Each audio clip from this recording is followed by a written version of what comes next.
के लोकप्रिय प्रधानमंत्री आदरणीय नरेंद्र भाई मोदी, जोरदार तालियों से स्वागत करिए हमारे भारत के लोकप्रिय प्रधानमंत्री आदरणीय नरेंद्र भाई मोदी जी हम लोग के बीच में है। मित्रों, ये भारत का गर्व और गौरव का विषय है। अमेरिका को जिन्होंने झुका दिया, चाइना को जिन्होंने हिला दिया, भूटान में जिन्होंने जादू कर दिया, नेपाल में जो छा गए, ऐसे नरेंद्र भाई मोदी फरीदाबाद की धरती पर है। मैं उनका स्वागत करता हूं, उनका अभिनंदन करता हूं, उनका वंदन करता हूं, उनका बार बार अभिनंदन करता हूं। बहुत बहुत स्वागत है, बहुत बहुत वंदन है, अभिनंदन है। मैं निवेदन करना चाहता हूं, आप सबका अभिनंदन करते हैं। भारत के प्रधानमंत्री आप लोगों का अभिनंदन, आप लोग जोरदार तालियों के स्वागत करिए। भारत के लोकप्रिय प्रधानमंत्री आप लोगों की तरफ मुखातिब हो रहे हैं। मित्रों, कितने गर्व की बात है जो दुनिया को झुकाने वाले भारत के प्रधानमंत्री हमारे बीच में है। जोरदार तालियों के साथ गड़गड़ाहट, अब जोरदार तालियों से स्वागत करिए, जोरदार तालियों के साथ स्वागत करिए। जिनको आपने सांसद बनाया उनको नरेंद्र भाई ने मंत्री अपने कैबिनेट में बनाया है। जोरदार तालियों के साथ स्वागत करिए आप सब लोग, बहुत बहुत बधाई। देश को विकास में दौड़ाने के लिए आदरणीय मोदी जी के हाथों में है। मुझे उम्मीद ही नहीं, पूरा यकीन और भरोसा है, जहां भारत की तकदीर खुल रही है वहां आदरणीय मोदी जी के नेतृत्व में हरियाणा की तकदीर खुलने वाली है। वहां मेरे फरीदाबाद की भी तस्वीर बदलने वाली है। सिर्फ इतना ही कहते हुए कि इनके नेतृत्व में फरीदाबाद एशिया का सबसे महत्वपूर्ण औद्योगिक नगर कहलाएगा।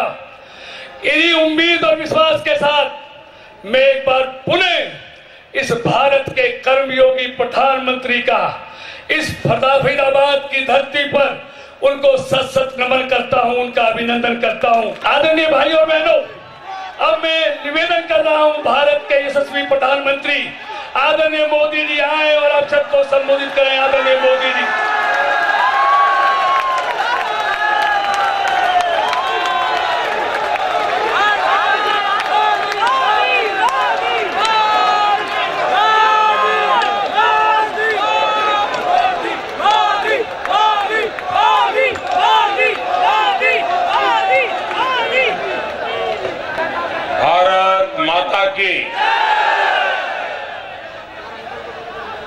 मंच पर विराजमान मंत्री परिषद के मेरे साथी श्री कृष्णपाल गुर्जर जी, बहन डॉक्टर सुधा यादव जी, हमारे पूर्व सांसद श्रीमान रामचंद्र बैदा जी, श्री अजय गौड़ जी, श्री गिरिराज जी, श्री संदीप जी, डॉक्टर महेंद्र सिंह, और इस चुनाव में भारतीय जनता पार्टी के उम्मीदवार श्रीमान विपुल गोयल जी, श्रीमान रामरतन जी, श्रीमान दीपक मंगला जी, श्री नयनपाल रावत जी, श्रीमान यशवीर डागर जी, बहन सीमा त्रिखा जी, श्री मूलचंद शर्मा जी, श्री हर्ष कुमार जी, श्री राजेश नागर जी और विशाल संख्या में पधारे हुए फरीदाबाद के प्यारे मतदाता भाइयों और बहनों,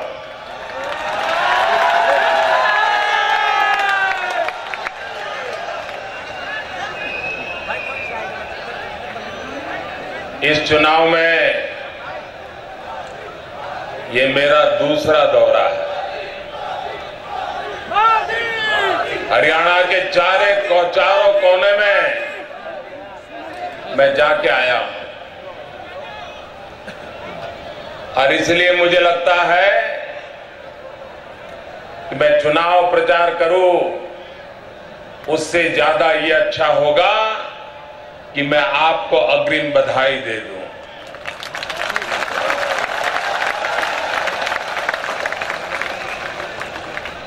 मैंने लोकसभा के चुनाव में भी हरियाणा का ऐसा मिजाज नहीं देखा था जो मैं इस चुनाव में देख रहा हूं।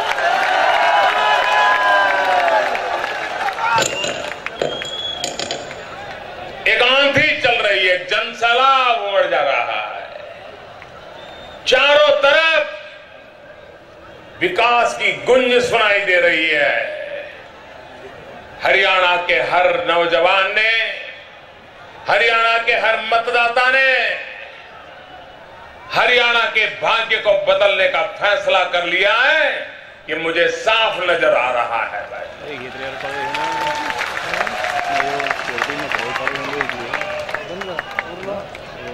आपातकाल के बाद जब देश में लोकसभा के चुनाव हुए थे, तब श्रीमती इंदिरा गांधी जी समेत कांग्रेस के सारे दिग्गज नेता चुनाव हार गए थे। उसके बावजूद भी कांग्रेस पार्टी को 100 से भी ज्यादा सीटें मिली थी। इस बार लोकसभा के चुनाव में कांग्रेस 50 सीट तक पहुंच नहीं पाई, 50 सीट तक नहीं।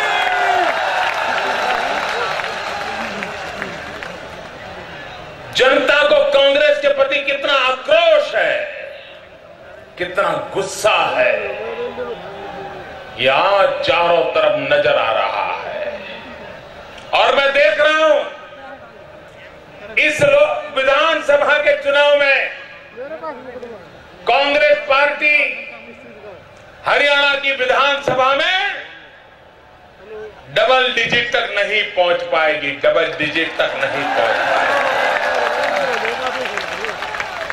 10 से नीचे रह जाएगी।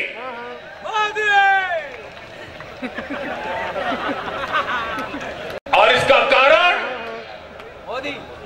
उनके अपने पाप है।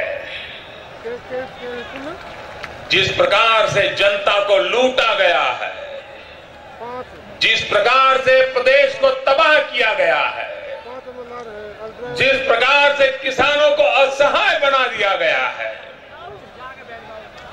उसका नतीजा है यह देश अब कांग्रेस को देखने के लिए भी तैयार नहीं है, सूंघने के लिए भी तैयार नहीं है, सुनने के लिए भी तैयार नहीं है।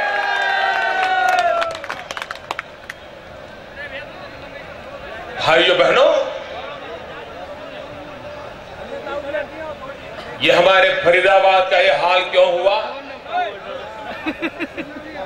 मैं बनारस में जब लोकसभा का चुनाव लड़ रहा था, तो हमारे उस पूर्वांचल इलाके के सब लोगों की जब मैं बात करता था, बोले हम तो फरीदाबाद में है। बहुत बड़ी मात्रा में पूर्वांचल के लोग यहां पर रोजी रोटी कमाने के लिए आए हुए। फिर मैंने पूछा वापिस क्यों आए हो? तो बोले साहब 5 साल 7 साल तो वहां काम मिला, अब हालत इतने खराब हो गए हैं कि हम घर वापिस लौट आए हैं, अब नौकरी ढूंढ रहे हैं, काम ढूंढ रहे हैं।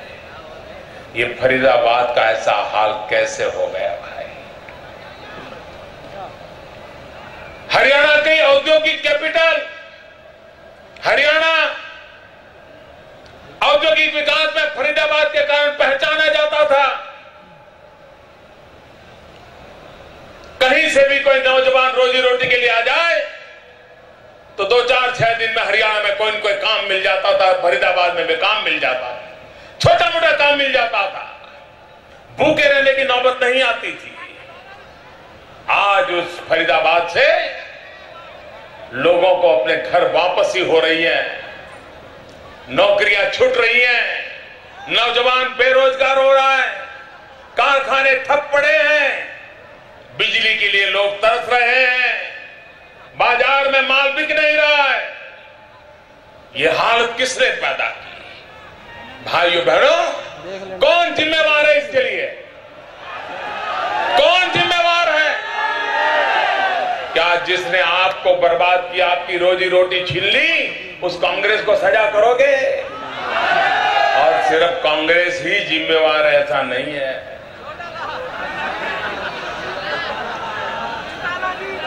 हरियाणा का 25 साल का इतिहास देखिए, 25 साल का। क्या यहां लोकतंत्र नजर आ रहा है? क्या लोकशाही दिखती है? क्या यहां तो हर चुनाव में कोई न कोई परिवार हावी हो जाता है। यहां परिवारशाही चलती है, लोकशाही नहीं चल रही है। एक 5 परिवार है, वही पूरे हरियाणा पे कब्जा जमा के बैठे हुए हैं। आपको कोई लेना देना ही नहीं है। आपको तो चुनाव जीतते ही ठोकर मारने की इनको आदत लग गई है भाई।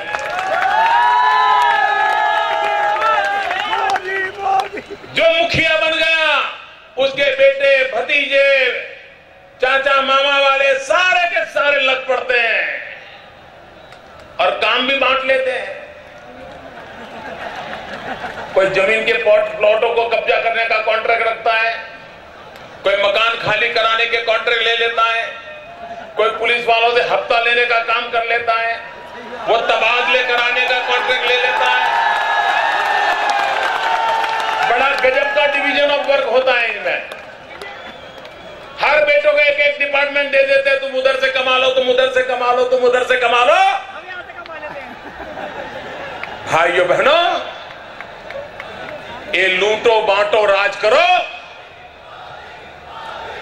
इससे हरियाणा को मुक्ति दिलानी है।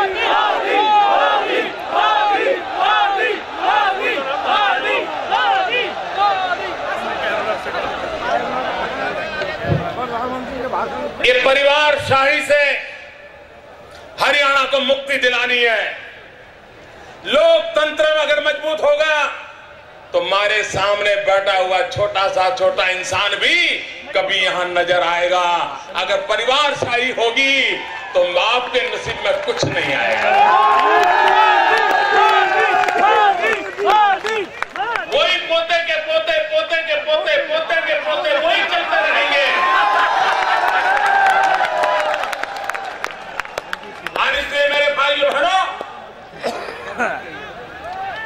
ये वंशवाद, ये परिवारशाही, ये लोकतंत्र के लिए सबसे बड़ा खतरा है। वे जवाबदेह नहीं है, वो अकाउंटेबल नहीं है, वो कोई रिस्पॉन्सिबिलिटी महसूस नहीं करते हैं। जिनका जनतंत्र में विश्वास है, वो जनता को जवाब देने के लिए बंधा हुआ होता है। उसको जनता की चिंता रहती है, इनको परवाह नहीं है। और भाइयों बहनों, मैं तो हैरान हूं, हरियाणा ये जो वर्तमान में सरकार है, उसकी पहचान क्या है? बाहुबली, जमीन के घोटाले, बिल्डरों का राज, कॉन्ट्रैक्टरों का राज, यही पहचान है ना? यही पहचान है ना? उसके बावजूद भी चुनाव चल रहे हैं तो भी अपनी आदत छोड़ नहीं रहे। अभी भी गरीब किसानों की जमीन दामाद के हवाले करने के काम चल रहे हैं। मैं हैरान हूं, चुनाव चल रहे हैं, आचार संहिता लगी है और कल ही उन्होंने फैसला कर लिया। मैंने अखबार में पढ़ा, ये फैसला अभी जल्दी करने की क्या जरूरत थी? इसका कारण है ऊपर से डंडा पड़ा होगा कि भाई 10 दिन के बाद तो तुम्हारी सरकार रहने वाली नहीं है, फिर ये मोदी आ जाएगा, जल्दी करो, साइन कर दो, फाइल क्लियर करो। और उन्होंने कान पकड़ के कह दिया, हाँ जी हाँ जी हाँ जी कर देता हूं जी। भाइयों बहनों, ये जनता जनार्दन की संपत्ति है, ये देश के किसानों की संपत्ति है, देश के आम आदमी की संपत्ति है। इसको लूटने का किसी को अधिकार नहीं है भाइयों। और इसलिए भाइयों बहनों, ऐसी सरकार को एक पल भी रहने नहीं देना चाहिए। दूसरे महाशय तो बड़े कमाल के हैं जी। मैं तो हैरान हूं, यहां के लोग चुनाव में भी झूठ बोलने में बड़े माहिर हैं।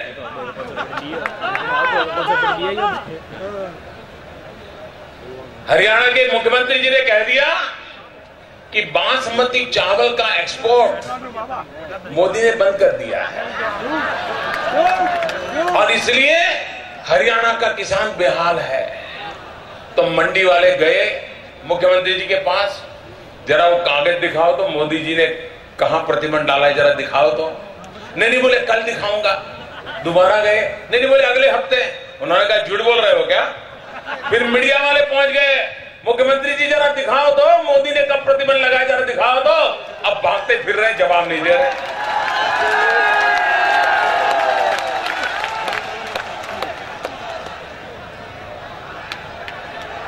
भाइयों बहनों, हरियाणा के किसान का बासमती के चावल पर संकट इसलिए आया है कि हरियाणा की कांग्रेस सरकार ने मंडी में जो 4% टैक्स लगाया हुआ है, इसके कारण हरियाणा के किसान के बासमती के बाजार में वो टिक नहीं पाता है और उसके कारण बेचारा हरियाणा का किसान मारा जा रहा है और इसके लिए हरियाणा की कांग्रेस की सरकार जिम्मेवार है।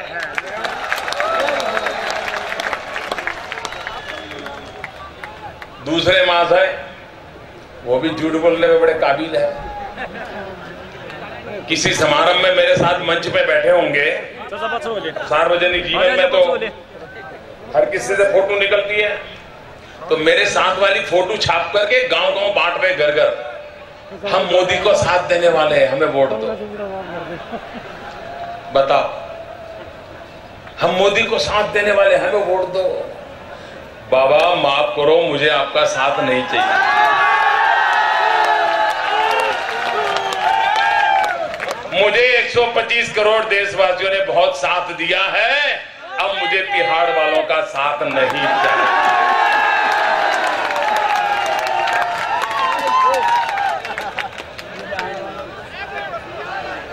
और मैं तो हैरान हूं जी, मान लीजिए किसी व्यक्ति को जेल हो गई तो वो क्या कहता है, अभी उपली अदालत में जाऊंगा, मैं हमारी ईमानदारी को सिद्ध करूंगा, मैं जरूर छूट करके बाहर आऊंगा और आकर के फिर मैं हरियाणा की सेवा करूंगा। ऐसा बोलते हैं ना, ये ऐसा बोलते हैं, मैं जेल में ही रहूंगा, जेल में ही शपथ लूंगा, जेल में ही सरकार चलाऊंगा। बताइए, उनको भी पता है बाहर आने की संभावना नहीं, उनको पता है। इतना ही नहीं, मैं हैरान हूं, ये नेताओं को जनता पे भरोसा छोड़ो, अपने बेटों पे भरोसा नहीं है। वरना इतने बड़े नेता अगर अपने आप को मानते, उनको क्या कहना चाहिए था कि चलो भाई, अब मैं फंस गया हूं, मुझे जेल हो गई है, मैं जेल में रहूंगा, जब बाहर आऊंगा तब जनता की सेवा करूंगा, मेरे बेटे आप लोग संभालो। नहीं, बेटों को भी नहीं दे रहे, मैं ही जेल में से मैं ही चलाऊंगा। बेटों पर भी भरोसा नहीं है। बताइए, अपने बेटों पर जिसको भरोसा नहीं है वो आप पे भरोसा कैसे कर सकते हैं? जिनका आप पर भरोसा नहीं है उस पर आप भरोसा कैसे कर सकते हैं भाई?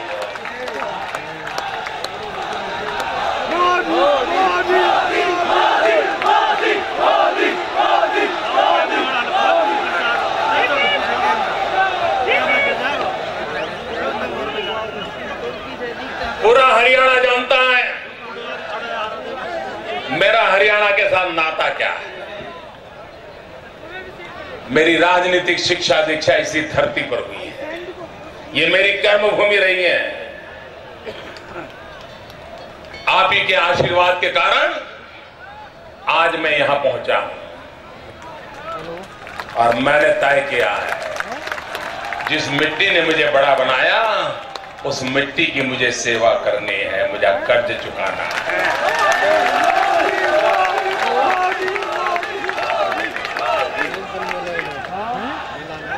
दिल्ली से फरीदाबाद पास में है, दिल्ली से फरीदाबाद बहुत पास है, लेकिन अगर चंडीगढ़ में अगर कोई ऐसी सरकार बैठ गई तो मोदी दिल्ली से फरीदाबाद भी नहीं आ सकता है। वो कुछ भेजना चाहे तो भेज नहीं सकता है, आपका भला चाहे तो भला नहीं कर सकता है। मुझे चंडीगढ़ में जाकर के उनकी परमिशन लेनी पड़ेगी, क्योंकि भारत का संघीय ढांचा है। भाइयों बहनों, आप चाहते हो हरियाणा का विकास हो, आप चाहते हो हरियाणा का विकास हो, आप चाहते हो हरियाणा के नौजवानों को रोजगार मिले, आप चाहते हैं यहां का इंडस्ट्री एकदम तेज तर्रार आगे बढ़े, आप चाहते हैं यहां इंडस्ट्री को बिजली मिले, आप चाहते हैं यहां इंडस्ट्री को गैस मिले, आप चाहते हैं जो रोजगार कर रहे हैं उनको पूरा काम का पैसा मिले, आप चाहते हैं कामदारों को अस्पताल की अच्छी सुविधा मिले, आप चाहते हैं कामदार के बच्चों को पढ़ने की व्यवस्था मिले। अगर ये आप चाहते हो तो भारतीय जनता पार्टी इसको पूरा करने के लिए आपको भरोसा देती है। भाई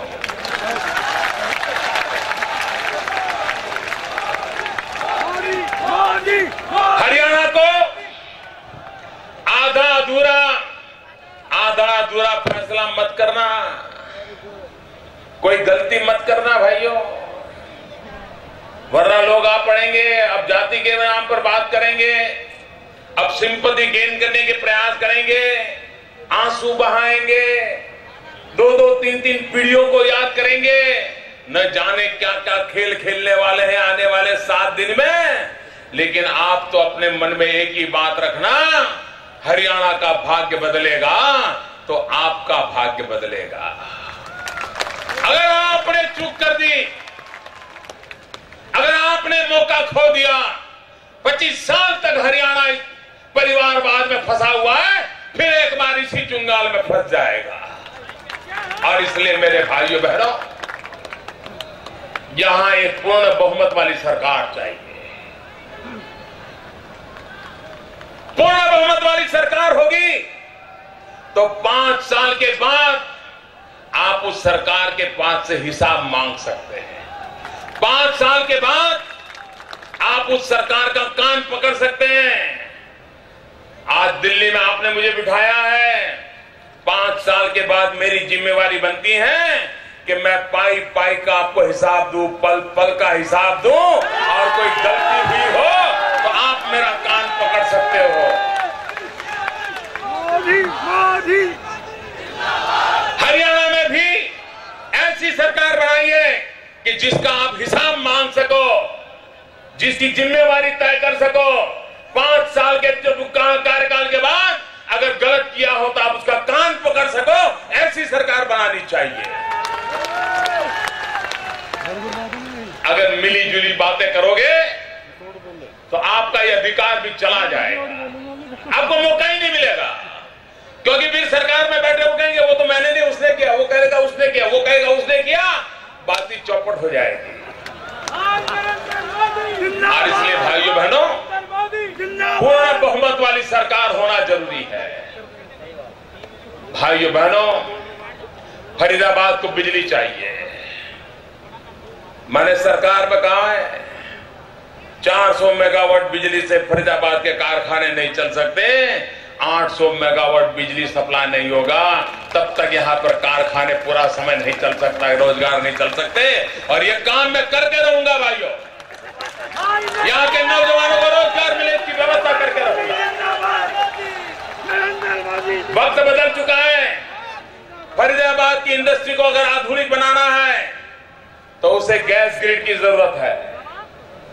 अगर इसके इंडस्ट्रियल एस्टेट में गैस ग्रिड पहुंचेगा तो यहां के उद्योगकारों के उत्पादन की क्षमता बढ़ जाएगी, क्वालिटी में परिवर्तन आ जाएगा, क्लीन फ्यूल उनको मिलना शुरू हो जाएगा। और इसलिए हमने फैसला किया है फरीदाबाद के इंडस्ट्रियल एस्टेट को गैस ग्रिड से जोड़ा जाएगा, पाइपलाइन से उनको गैस सप्लाई किया जाएगा ताकि उनके उद्योगों को एक नई ताकत मिले, उस काम को बहाल किया जाएगा। भाई आप हैरान हो, हमारे जो कामदार है उन कामदारों को सरकार में से कितना पेंशन मिलता था? किसी को 50 रुपया पेंशन महीने का, किसी को 100 रुपया, किसी को 200 रुपया। बेचारा पोस्ट ऑफिस में पेंशन लेने जाता था तो आधा पेंशन तो ऑटो रिक्शा के किराए में चला जाता था। उस पेंशन से क्या करेगा वो? ये भारतीय जनता पार्टी में दिल्ली में बैठी हुई सरकार, ये गरीबों के लिए सरकार है, गरीबों के लिए काम करती है। और इसलिए हमने आते ही निर्णय कर लिया, अब हिंदुस्तान में 32 लाख परिवार हैं मेरे भाइयों बहनों, 32 लाख, जिनको 50 रुपया, 100 रुपया, 200 रुपया पेंशन मिलती है। हमने निर्णय कर लिया बुढ़ापे में उनके काम आना चाहिए। अब 1000 रुपये से कम पेंशन किसी को नहीं मिलेगी, हर किसी को 1000 रुपये का पेंशन मिलेगा। वरना बेचारा गरीब बूढ़ा आदमी जाएगा कहां? किसके भरोसे जिंदगी गुजारेगा? इतना ही नहीं भाइयों बहनों, हमने प्रधानमंत्री जनधन योजना लगाई। इस देश में बैंकों का राष्ट्रीयकरण हुआ था। ये कह करके हुआ था कि बैंक धन्ना सेठों के लिए नहीं है, बैंक गरीबों के लिए होनी चाहिए, इसलिए बैंकों का राष्ट्रीयकरण करना जरूरी है। कर दिया। किसी गरीब को कभी आपने बैंक में देखा है क्या? आपने किसी गरीब को बैंक में देखा है क्या? जरा सच्चाई से बताइए, किसी गरीब को आपने बैंक में देखा है क्या? क्या गरीब हिंदुस्तान का नागरिक नहीं है क्या? हिंदुस्तान के खजाने पर गरीब का अधिकार है कि नहीं है? क्या बैंक में उसका खाता होना चाहिए नहीं होना चाहिए? बैंक के पैसे उसको मिलने चाहिए नहीं मिलने चाहिए? बेचारा का बैंक में पैर रखने की ताकत नहीं है, और घर में कोई बीमार हो गया, बेटी की शादी करनी है, बेटे की फी भरनी है, तो बेचारा साहूकार के पास से ऊंचे ब्याज के दर से सूद ले आता है, और पूरी जिंदगी पर सूद देते देते मर जाता है, कभी उससे बाहर नहीं आता है। मैं इन मेरे गरीबों को बचाना चाहता हूं, और इसमें मैंने प्रधानमंत्री जनधन योजना की है। और प्रधानमंत्री जनधन योजना में जो गरीब बैंक का खाता खोलेगा, उसको खाता खोलते ही एक कार्ड देते हैं हम, और उसको 1 लाख रुपए का अकस्मात का बीमा दे दिया जाता है। अगर उसके परिवार में कोई संकट आया तो 1 लाख रुपए का बीमा उसको सुरक्षा दी जाती है।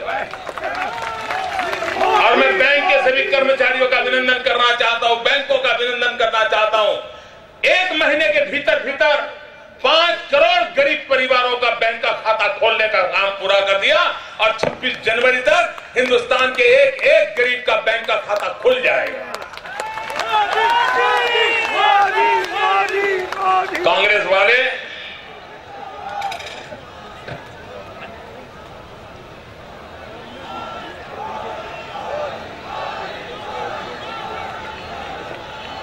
कांग्रेस वाले 60 साल से सरकार चला रहे हैं।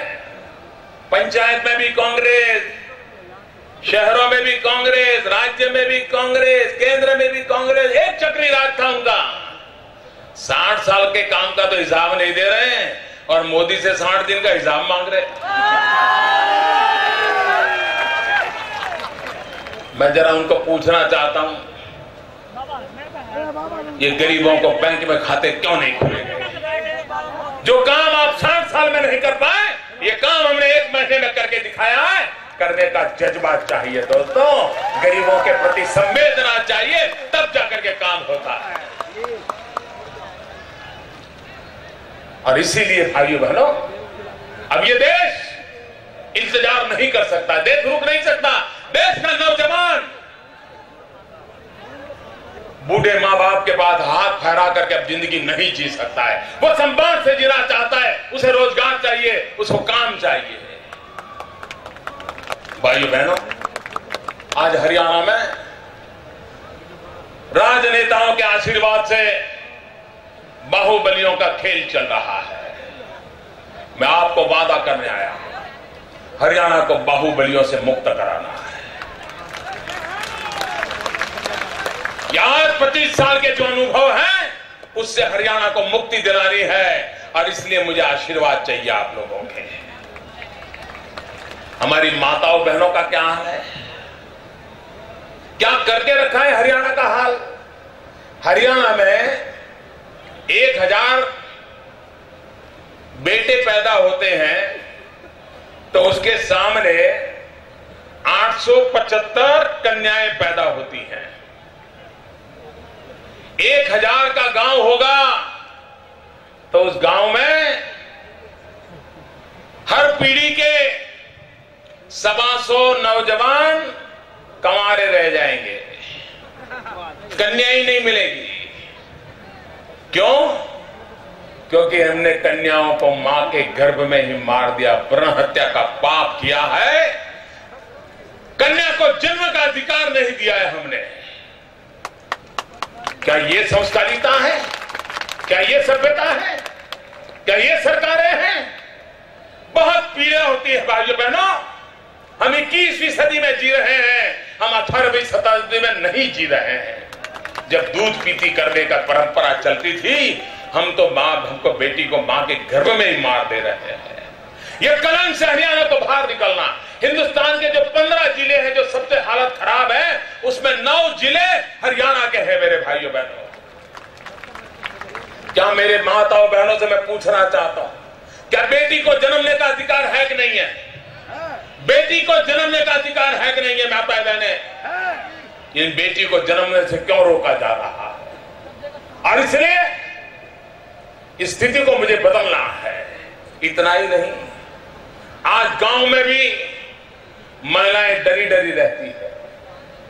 हर गांव में कोई न कोई बाहुबली बैठा है, महिलाओं को खौफ रहता है, घर के बाहर निकलने से डरती है। महिलाओं का शोषण करने वाले सरफरे लोग घूम रहे हैं। इतना ही नहीं, दलित कन्या पर बलात्कारों की घटनाओं ने सारे हिंदुस्तान का सर झुका दिया है। हरियाणा में एक के बाद एक घटनाओं का क्रम चल पड़ा था। क्या इन माताओं बहनों को सुरक्षा नहीं मिलनी चाहिए? क्या ये माताएं बहनें सम्मान से जीनी नहीं चाहिए? क्या इन माताएं बहनें सर ऊंचा कर करके समाज के अंदर गौरव का जीवन नहीं जी सकती है? माताएं बहनें, दिल्ली में आपका एक भाई बैठा है जो आपके सम्मान के लिए जी रहा है, आपकी सुरक्षा के लिए जी रहा है। माताएं बहनें, और इसलिए मैं हरियाणा की माताओं बहनों को कहना चाहता हूं, आपके सम्मान के लिए, आपके गौरव के लिए, आपके साथ हो रहे अन्यायों के खिलाफ लड़ने के लिए सभी माताएं बहनें एकजुट हो जाइए। जाति बिरादरी से भी अलग होकर के एकजुट हो जाइए। परिवार का मुखिया कुछ भी कहे मत मानिए, इस बार एक होकर के नारी के सम्मान के लिए मतदान कीजिए, नारी के गौरव के लिए मतदान कीजिए, कमल के निशान पर बटन दबाइए। भाइयों बहनों, जिस प्रकार का जुल्म चल रहा है, हमारा हरियाणा ऐसा नहीं था। मैं भी यहां रहा हूं, मैंने देखा है हरियाणा को, मैं गली गली से परिचित हूं। इसे तबाह कर दिया गया है और ये मेरा अपना हरियाणा है। मैं इसे तबाह होते नहीं देख सकता हूं भाइयों। और इसलिए मैं हरियाणा की जनता को प्रार्थना करने आया हूं, क्या ये हरियाणा में स्थिर सरकार चुनिए, मजबूत सरकार चुनिए, पूर्ण बहुमत के साथ सरकार चुनिए, भारतीय जनता पार्टी के कंधों पर जिम्मेवारी डालिए। मैं आपकी सेवा करने का वादा करता हूं। मुझे बताइए भाइयों बहनों, ये हमारा हिंदुस्तान कभी सोना की चिड़िया कहा जाता था, कभी हमारे हिंदुस्तान की दुनिया में गुंज हुआ करती थी, लेकिन आजादी के बाद कभी दुनिया में हिंदुस्तान की गुंज सुनी क्या? नहीं। सुनी क्या? नहीं। आजादी के बाद कोई हिंदुस्तान की ओर देखता था क्या? नहीं। जरा बताइए ना, देखता था क्या? नहीं। कोई हिंदुस्तान को पूछता था क्या? नहीं। किसी को हिंदुस्तान का महत्व दिखता था क्या? नहीं। और आज अमेरिका में भी हिंदुस्तान का डंका बज रहा है कि नहीं बज रहा? आप बताइए, बज रहा है कि नहीं बज रहा? जापान में हिंदुस्तान का डंका बज रहा है नहीं बज रहा है? दुनिया हिंदुस्तान की चर्चा करने लगी है कि नहीं लगी है? दुनिया के बड़े दिग्गज नेता हिंदुस्तान की मुलाकात लेने के लिए आना शुरू हुए कि नहीं हुए हैं? ये बदलाव कैसे आया? अमेरिका में हिंदुस्तान का डंका क्यों बजा? क्यों बजा? क्यों बजा भाइयों? क्यों बजा? ये हिंदुस्तान का डंका कारण नहीं बज रहा भाइयों बहनों, मोदी के कारण नहीं बज रहा है। ये जादू मोदी का नहीं है, ये करिश्मा मोदी का नहीं है, ये करिश्मा आपका है, 125 करोड़ देशवासियों का करिश्मा। ये दुनिया में हिंदुस्तान का डंका बज रहा है, आपके कारण बज रहा है, क्योंकि आपने मई महीने के लोकसभा के चुनाव में एकजुट होकर के जात पात देखे बिना, अपना पराया देखे बिना सिर्फ भारत मां का कल्याण करने का निर्णय किया। 125 करोड़ देशवासियों ने पूर्ण बहुमत के साथ 30 साल के बाद पहली बार एक मजबूत सरकार को जन्म दिया। इसी के कारण दुनिया पूछने लगी है। अगर आपने ढीली ढाली सरकार बनाई होती तो दुनिया भी आपकी ओर देखने वाली नहीं थी। आज दुनिया इसलिए देख रही है कि आपने मजबूत सरकार बनाई है। आपको अच्छा लगता है ना, दुनिया में हिंदुस्तान का डंका बज रहा है, अच्छा लगता है, गौरव होता है, अभिमान होता है, खुशी होती है। क्या हरियाणा का भी डंका बजना चाहिए कि नहीं बजना चाहिए? हरियाणा का डंका बजना चाहिए कि नहीं बजना चाहिए? पूरे हिंदुस्तान में हरियाणा का डंका बजना चाहिए कि नहीं बजना चाहिए? पूरी दुनिया में हरियाणा का डंका बजना चाहिए कि नहीं बजना चाहिए? अगर डंका बजाना चाहते हो तो हरियाणा में भी पूर्ण बहुमत वाली भाजपा की मजबूत सरकार बनाइए, डंका बजेगा। आप अगर साथ खड़े हो गए तो हरियाणा का भी डंका बजेगा भाइयों। और इसलिए मैं आज आपसे अनुरोध करने आया हूं, 15 तारीख को कमल के निशान पर बटन दबा करके भारी बहुमत से भारतीय जनता पार्टी को विजयी बनाइए।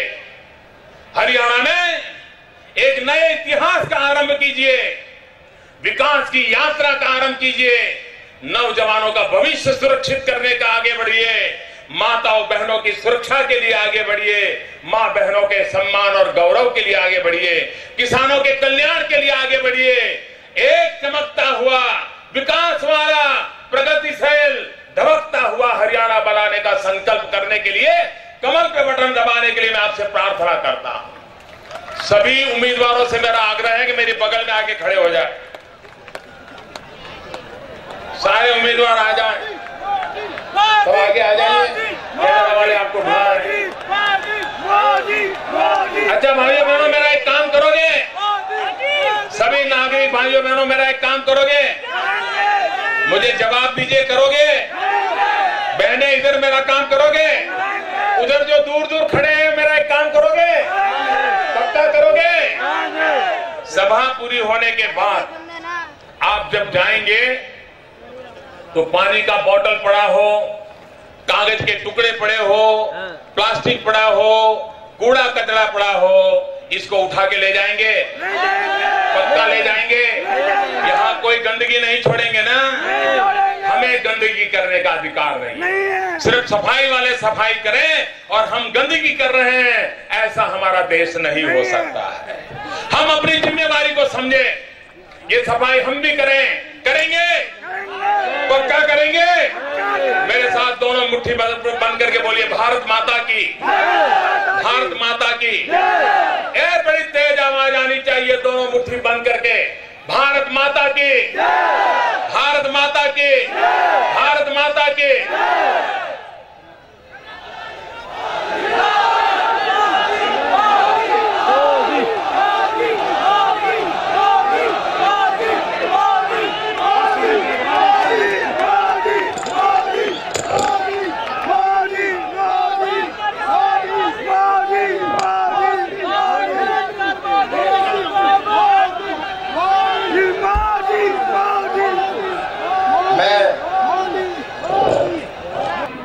फरीदाबाद के दशहरा ग्राउंड में प्रधानमंत्री नरेंद्र मोदी ने भ्रूण हत्या और सफाई का मामला उठा करके एक बार फिर वाहवाही लूटी। और खास तौर से देखा गया कि इस बार उनके कार्यक्रम के समापन होते ही लोगों ने यहाँ फेंके गए पानी के पाउच और भी जो अन्य ऐसी चीजें जिससे कि गंदगी फैलती है, उनको यहाँ के कार्यकर्ताओं ने बड़ी खुशी खुशी उठाया और पूरा मैदान अब ऐसा लग रहा है जैसे सचमुच बिल्कुल साफ हो गया हो।